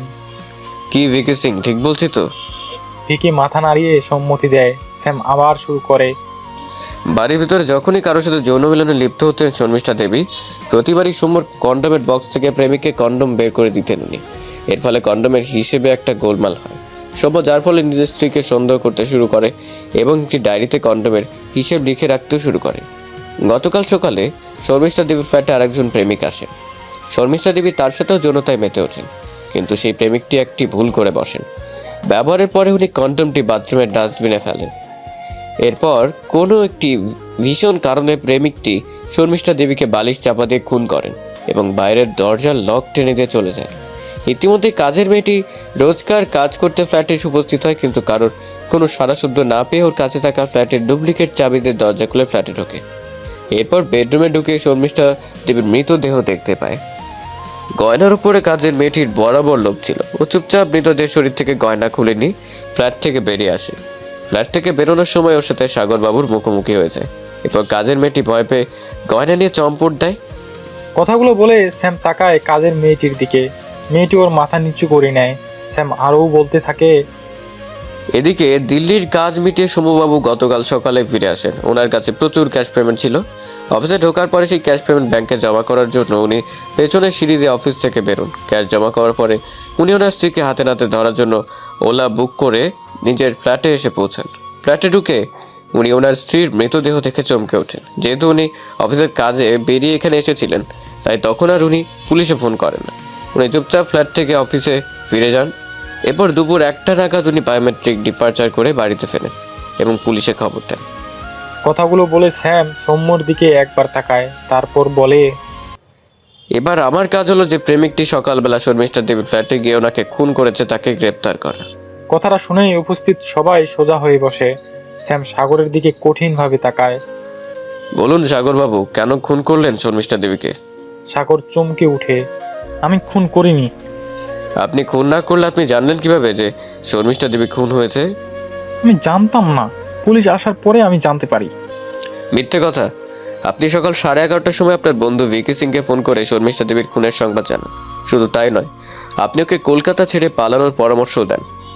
মিথ্যে কথা। মোবাইলের কল লিস্টটি প্রমাণ যে সকাল 11:30টার সময় আপনি ভিকি সিংকে ফোন করেছিলেন। হ্যাঁ, ফোন করেছিলাম, কিন্তু শর্মিষ্ঠার খুন হয়ে যাওয়ার কথা আমি বলিনি। আপনি অযথা মিথ্যে বলছেন সাগর। ভিকির মোবাইলটি আমরা বাজেয়াপ্ত করেছি। আপনার হয়তো জানা নেই যে ওর মোবাইলের সমস্ত কথাবার্তা নিজে থেকে রেকর্ড হয়েছে। আমরা সেখান থেকে আপনার এবং ভিকির সমস্ত কথা শুনেছি, যেখানে সকাল 11:30টার সময় আপনি ভিকিকে ফোন করে শর্মিষ্ঠা দেবীর খুনের কথা জানাচ্ছেন এবং ওকে পালানোর পরামর্শ দিচ্ছেন। কি করে তখন আপনি জানলেন যে শর্মিষ্ঠা দেবী খুন হয়েছে? বলুন, বলুন সবার সামনে। মিথ্যে, মিথ্যে, সব মিথ্যে, চিৎকার করে উঠে সাগর। স্যাম সাথে সাথে চেয়ার ছেড়ে উঠে দাঁড়িয়ে সাগরের চুলের মুঠি চেপে ধরে, তারপর ওর গালে একটা সপাটে থাপ্পড় মেরে হিস হিসে গলায় বলে উঠে। শর্মিষ্ঠা দেবীর বাথরুমে যে কন্ডোমটা পাওয়া গেছে তার ভেতরে ফ্লুইডটা আপনার ছিল সাগর। মেডিকেল রিপোর্ট তাই বলছে। সেই কন্ডোমটা শর্মিষ্ঠা দেবীর শরীরেও প্রবেশ করানো হয়েছিল। শর্মিষ্ঠা দেবীর দেহরস সেই কন্ডোমের গায়ে পাওয়া গেছে। এর থেকে এটাই প্রমাণিত হয় যে আপনি এবং শর্মিষ্ঠা দেবী সেদিন যৌন সঙ্গম করেছিলেন এবং তারপরে আপনি ওকে খুন করেন। আপনি ধরা পড়ে গেছেন সাগর। নিজেকে এরপর যত লুকানোর চেষ্টা করবেন আপনি ততই নিজের জালে নিজে জড়াবেন। বলুন, আপনি কেন খুন করলেন? বলুন। প্রবল চাপের মুখে সাগর টেবিলের উপর ঝুঁকে পড়ে। ওর মুখটা ধীরে ধীরে কঠিন হয়ে ওঠে। এক অদ্ভুত জিজ্ঞাসা ওর চোখে মুখে এসে জমা হয়। তারপর ধীরে ধীরে সব কথা বলতে থাকে। শর্মিষ্ঠা একজন চরিত্রহীনা মহিলা ছিল। বহু পুরুষের সাথে বিভিন্ন সময় ওর সম্পর্ক ছিল। এমনকি আমার বন্ধু ফিকিকেও ও নিজের জালে ফাঁসিয়ে নিয়েছিল। ফিকির সাথে ওর সম্পর্ক তৈরি হওয়ার পরেই আমার মধ্যেও ওকে শারীরিকভাবে পাওয়ার একটা চাহিদা তৈরি হয়। আমিও তখন ওর পিছনে সময় দিতে শুরু করি। এরপর ফিকির পাশাপাশি ও আমার সাথে শারীরিক সম্পর্কে জড়িয়ে পড়ে। আমি প্রাণ ভরে ওর শরীরের আশাব নিতে থাকি, ওর পেছনে খরচাও করতে থাকি দেদার। এমনকি ওকে একটা হীরের নেকলেসও আমি উপহার দিই। এরপরেই আমি চাপ দিতে থাকি ভিকিকে ছেড়ে পেরিয়ে আসার জন্য, কিন্তু ও ভিকিকে ছাড়তে কিছুতেই রাজি ছিল না। এরপর গতকাল সকালে শারীরিক সম্পর্কের পরে আমি ওকে চেপে ধরি শুধুমাত্র আমার সাথেই সম্পর্ক রাখার জন্য, কিন্তু ও রাজি হয় না। উল্টো ও আমায় জানায় যে একটা সময়ের পরে ও আর ভিকি বিয়ে করবে। আমার মাথায় আগুন জ্বলে ওঠে। আমি আমার হীরের নেকলেস ফেরত চাই, কিন্তু ও সেটা ফেরত দিতে অস্বীকার করে। সেই সময় প্রবল কথা কাটাকাটির মধ্যে আমি উত্তেজনার বশে ওকে বালিশ চাপা দিয়ে খুন করি। কথাগুলো বলতে বলতে এর আগে উত্তেজনায় সাগরের মুখ লাল হয়ে ওঠে। খুনটা করেই আমি নিজের ভুল বুঝতে পারি, কিন্তু কি করব বুঝে উঠতে পারি না। সিঁড়ি দিয়ে বারবার উপর নিচ করতে থাকি। এরপরে হঠাৎ করে দেখতে পাই শর্মিষ্ঠার কাজের মেয়েটি হন্তদন্ত হয়ে নিচে নামছে। আমাকে দেখেই ও চমকে ওঠে। বুঝতে পারি ও ফ্ল্যাটে ঢুকেছিল, ও সব জেনে গেছে। সাথে সাথে আমি ফিকিকে ফোন করে পালাতে বলি। আমি জানতাম কল টেকর ধরে পুলিশ ফিকির কাছে পৌঁছাবেই, আর ও যদি কলকাতা ছেড়ে পালায় তাহলে পুলিশের দৃঢ় সন্দেহ হবে যে ফিকি শর্মিষ্ঠাকে খুন করে পালিয়েছে। কথাগুলো বলে খানিকক্ষণ চুপ করে থাকে সাগর। তারপর বলে, হ্যাঁ হ্যাঁ হ্যাঁ, আমি খুন করেছি শর্মিষ্ঠাকে। ওর মতন থকাবাজ মেয়ের মরে যাওয়াই ভালো। কথাগুলো বলে টেবিলে মাথা রেখে হাত দিয়ে দুমদুম করে টেবিলে কয়েকটা ঘুষি চালালো সাগর। তারপর মাথাটা টেবিলে রেখেই স্থির হয়ে বসে থাকলো। আপনার লজ্জা করে না অন্যের বউয়ের সাথে লুতুপুতু করতে? তাকে খুন করার 5টা খুনের মতো ঘৃণ্য একটা খুন। এক্ষেত্রে খুনি কোনো রকম সহানুভূতি পাওয়ার যোগ্য নয়। কথাগুলো বলে স্যাম পকেট থেকে একটা সিগারেট বের করে ধরালো। তারপর সিগারেটের ধোঁয়া উপরে ফ্যানের দিকে ছেড়ে বলে উঠলো, মিসেস শর্মিষ্ঠা সেনকে খুনের অভিযোগে আমি সাগর দাসকে গ্রেপ্তার করলাম, আর অন্যের বউয়ের সাথে অবৈধ মেলামেশে লিপ্ত হওয়ার জন্য ভিকি সিংকে গ্রেপ্তার করলাম, আর মৃতদেহের গায়ের গয়না চুরির অভিযোগে কাজের মেয়ে কমলা হুইলেকেও গ্রেপ্তার করলাম। কথাগুলো বলেই স্যাম কেবিন ছেড়ে বেরিয়ে আসে। বেরোনোর সময় সমাদদার একটা সেলুট করে স্যামকে। গাড়িতে ড্রাইভার অনন্ত অনেকক্ষণ ধরেই অপেক্ষা করছিল। স্যাম গাড়ির পিছনের সিটে উঠে বসেই শ্রেয়ার নাম্বারটায় ডায়াল করে। 2বার রিং বাজার পরেই শ্রেয়া উপর প্রান্ত থেকে ফোন তোলে। হ্যালো। রেডি হয়ে নাও। হব না। কেন? 2 দিন পর আমাকে ফোন করার সময় হলো? স্যাম হাসে। পুলিশ অফিসারের বউ তুমি, এটুকু অপেক্ষা তো করতেই হবে। শ্রেয়াও হাসে। সেজন্যই তো এখন ফোনটা ধরলাম। বলো কোথায় যাবে? অনেক দিন গান শুনি না, আর একটু গান শুনতে যাব। 8 ঘন্টার মধ্যে পৌঁছচ্ছি। এসো, আমিও অপেক্ষা করছি। স্যাম ফোনটা কেটে দেয়। গাড়ি ততক্ষণে বাইপাসে উঠে পড়েছে। ঠান্ডা হওয়ায় স্যামের চুল বাতাসে উঠতে থাকে। হাত দিয়ে নিজের চুলটা ঠিক করে নেয় স্যাম। তারপর মৃদু হেসে অস্ফুটে নিজের মনেই বলে ওঠে, কন্ডম।